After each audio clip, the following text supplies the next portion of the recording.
Welcome everybody to the Single and Stilettos Show. Today we have as our guest Abiola Abrams, and she is a passionate living coach from loveuniversity.us. And I'm so excited to have her here today because she is the number one goddess that I know. And she's absolutely amazing. And we're so fortunate to have her here today because she's going to tell us how to be sexy on a date without sending out the wrong message. Tell us, how can a woman be sexy on a date without sending a guy the wrong message? Okay, so this is a great question and a great topic, Suzanne.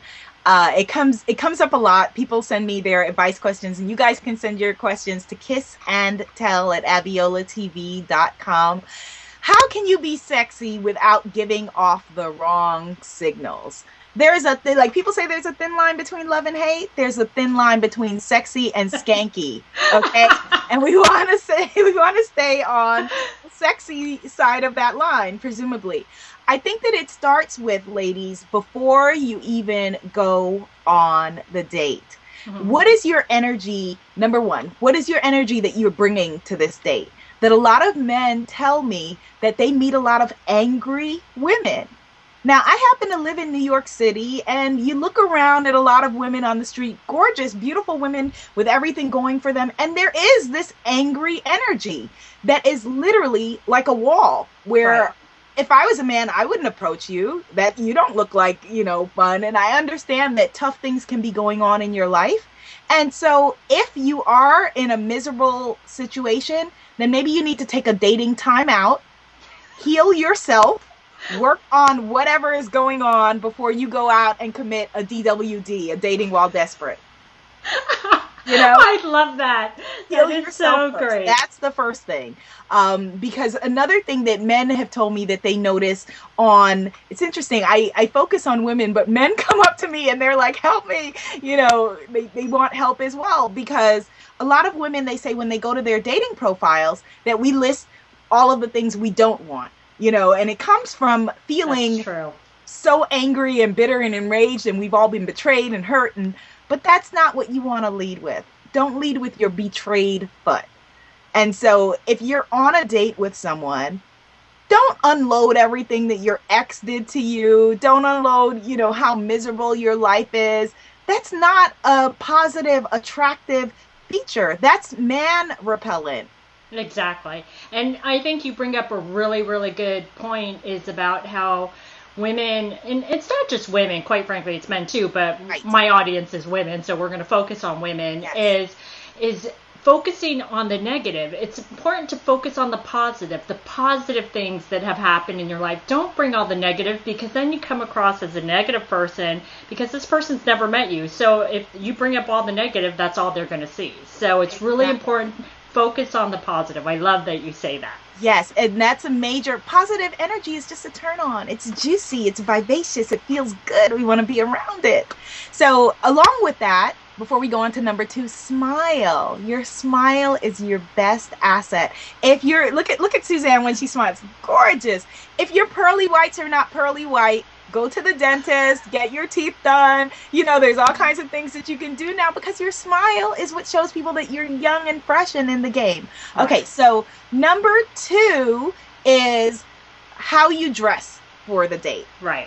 Now, male sexy, what men see as sexy, it's complicated, because what we see as sexy as women is very different than what men see as sexy. We like a lot of accessories, a lot of jangly things, for men, all of that is like noise. It reads like noise in their head, like it's a distraction. It's visual nagging. That's great. Wear something very simple. We're in New York. I'm in New York, where there's a sea of black. Stay away from black. I agree. Red or some brilliant color that's going to catch their eye. Think of like a bull, in the arena. And something very simple and body hugging. Yes. I'm so glad you said that, because stop wearing the drapey, like, moo-moo stuff. That's not going to work. No, leave the moo-moos at home. Leave the maxis for the 4th date or for getting to know each other. Something really great, some great shoes, stilettos or pumps. You're single in stilettos, or, something that accentuates your legs Because this is going into number 3, a scientific reason for that. That the hip to waist ratio, men are programmed on a primal level to read a viable female as, seeing that healthy hip to waist ratio. Yep. And when you put on those stilettos, it puts your booty right there on a pedestal. I love that you say that. That's hilarious. And I don't care if you got a little flat booty like me, or if you have like a pumping booty or whatever it is, you're going to look better in stilettos. And the other thing is that shoes, like really great shoes and a really form-fitting, nice dress, not too tight, not overly done, you're going to walk differently. Yeah. You're going to feel different when you move into the room. And so I say, throw on a pair of red panties underneath your dress. Only you will know it's there, but you will move differently in the universe. And when you walk, let your hips sway. Again, this is all on a primal level saying, here I am. I feel good in my skin. I'm sexy. I'm available. I completely agree. And I always tell women that the way you walk and the way you carry yourself when you're out says a lot about how you feel about yourself. Yes. So treat it like a catwalk. Even if you're not a model, pretend you are. And this is just good for your everyday life, because you don't get a second chance I always say, leave the house the way you want Mr. Right to meet you. You don't get a second chance. We've all had those situations. You see some great guy and you're like, I don't really look like this. You're coming from the laundry or the gym or whatever. And you're like, you want to go home and come back. You won't get that second chance. You won't. And so leave the house, and feel good in your skin and put your best foot forward, so to speak. I completely agree. And I will tell you, I've tested that out, the walk thing. Yes. And when I walk just normal and not trying to have all that confidence, I attract nobody. But I will tell you, when I have that walk, I will tell you, men approach me, they smile, and you have a different energy. And people think that a walk is not that big of a deal. It's a huge deal. It's a huge deal. With a walk and a smile, you can stop traffic, literally. And Abiola, you're great at smiling. You have the best smile. Thank you. Thank you, Suzanne. I'll take that. I will receive that. And that brings me to are we on point number 3? Is it 3 or 4? I lost track. I was so entranced with that. So point number 3, you see what just happened? Suzanne offered me she gave me a compliment, and usually as women, we would deflect. Oh, well, no, I just threw this on. My hair is not clean. This is just an old outfit, this old thing, whatever. No. Feminine energy is receptive energy. So when you are a woman who is feeling confident in your feminine power, and this is all what my upcoming book, The Official Bombshell Handbook of Feminine Power, is all about, when you are receptive in your feminine power, that you feel comfortable in receiving. Now, I know that this is a real challenge for many of us, in our generation, particularly because we grew up with our families wanting us to be able to compete with men in business, in the classroom, in athleticism. Okay, the skills that make you a great person in the arena of your profession are not going to be the skills that make you a great girlfriend and wife and make you feel good at home and make your man feel needed. Right. And there's nothing wrong. It's like a controversial statement to say, make your man feel needed. You should make each other feel needed and make each other feel good. And so you've got to flex that feminine muscle. So that means let him plan where you're going for the date. Let him figure it out. He's a man. Let him get out there and hunt and gather, figure out where you're going. Let him pay for the date. Don't jump in and, now you've got, I want to pay half. No, if that's what you're going for, then that equal energy neutralizes the date. There's nothing sexy about that. That says we're friends, we're besties. If you're looking for a BFF to hang out with, then split the bill. Right. If you're wanting him to feel like a man and you feel like a woman, then let him pay. Let him be that man. When we give them room to be a man, a real man will step up to the plate. You're right. You're absolutely right. And also I tell women, when you do, because I know some women will do this, they'll do that fake wallet grab, but they don't want him to say okay. They just kind of do it. I'm like, don't do the fake wallet grab. Don't do the reach. No, when I was younger, I used to do the reach. I thought that I had to do the reach. No, do not do the reach. It's not necessary. Just sit there. Sit there. He's getting to look at you and enjoy all of your juicy feminine energy. You're getting to enjoy his masculinity. Revel in that. Exactly. I completely agree. Okay, so point number, I'm losing. It's okay. All right, people at home, if you are watching, I am a coach and a speaker and a writer, clearly not a mathematician. So, point number 5, you really want to make physical contact with your date. You want to touch him, yes. And I'm not talking about playing grabby pants under the table, obviously, people. I'm talking about touching his hand or touching his arm, making physical contact. Those are the things that say, I'm interested in you. Yeah. And the reason is that men are just as insecure as we are. They just wear it in a different way. And so a lot of times we think, oh, they've got it all together. They feel confident. They're not scared. They are terrified. Yep, that is very true. And so when you touch his hand or you look into his eyes or you give him a compliment, great tie, oh, you're looking really nice this evening, or whatever it is, that lets him know, oh, she likes me. Yep. She's interested in me. And that's important. Because I completely agree. And, as women, I think we forget that we love to be complimented, but when it comes to complimenting men, we forget they love to be complimented just as much as we do.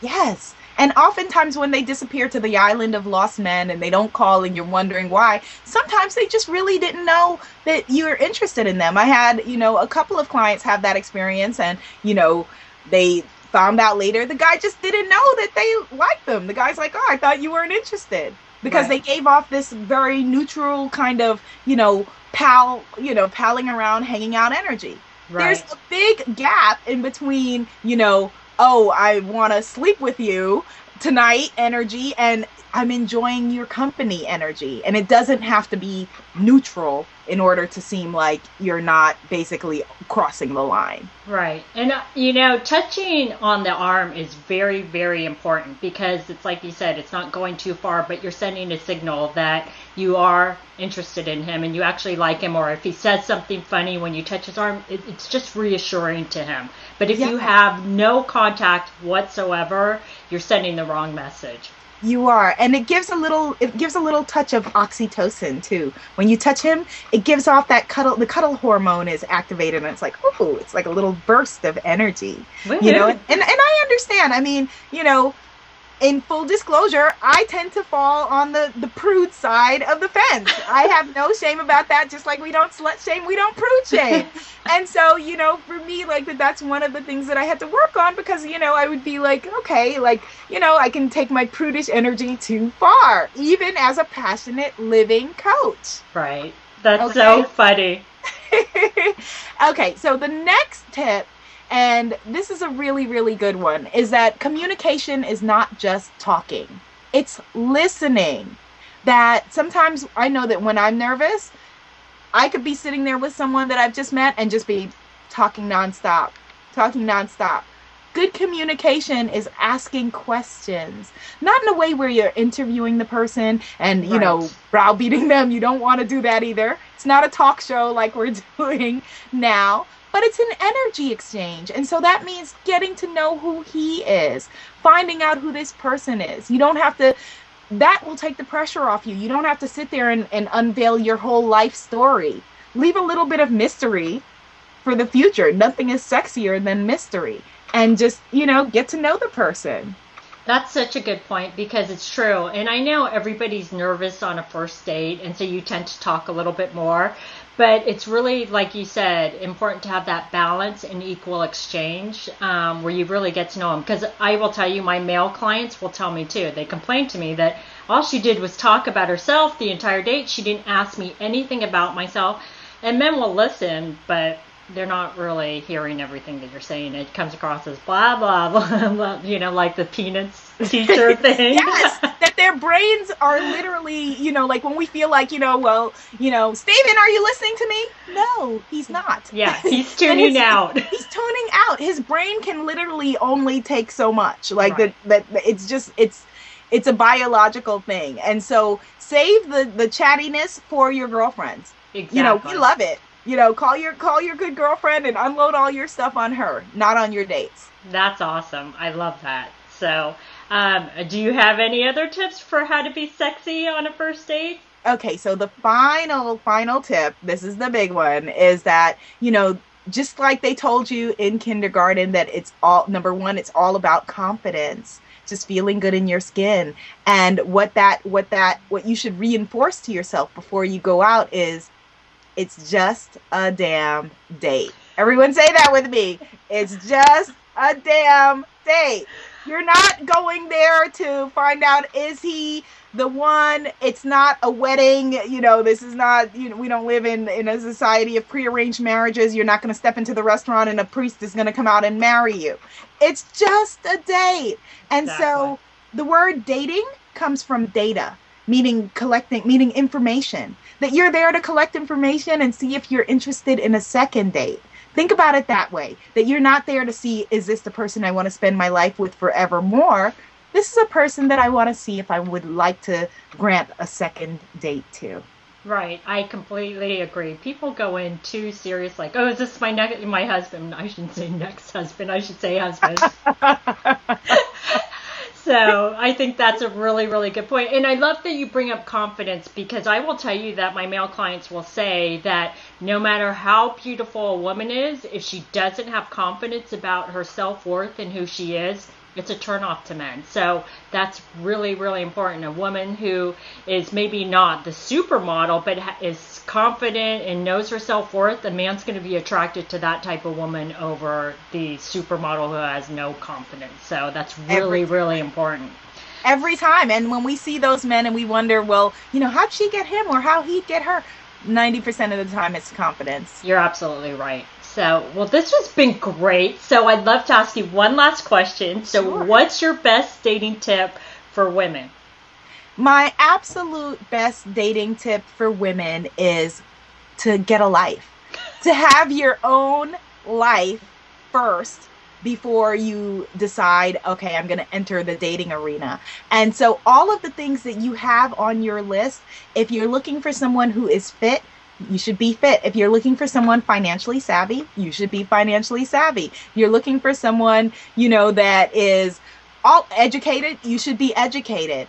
And it's not because, everything's got to match up exactly across the board, but like attracts like. Exactly. And so if you are, having whatever issues that you're having, that's one thing. Everyone in life goes through things, but make sure that, that the person that you're looking for is a reflection of, that you're a reflection of who you're looking for at that moment. Thanks again for being on the show. And to our audience, we do this show once a week. So if you'd like to find our video show, you can go to singleandstilettos.com. Or if you're listening to our podcast, you can also find it on iTunes. And if you would like to get our free report on the top 10 secrets on what attracts a man and what turns him off, you can go to singleandstilettos.com, or you can click right here.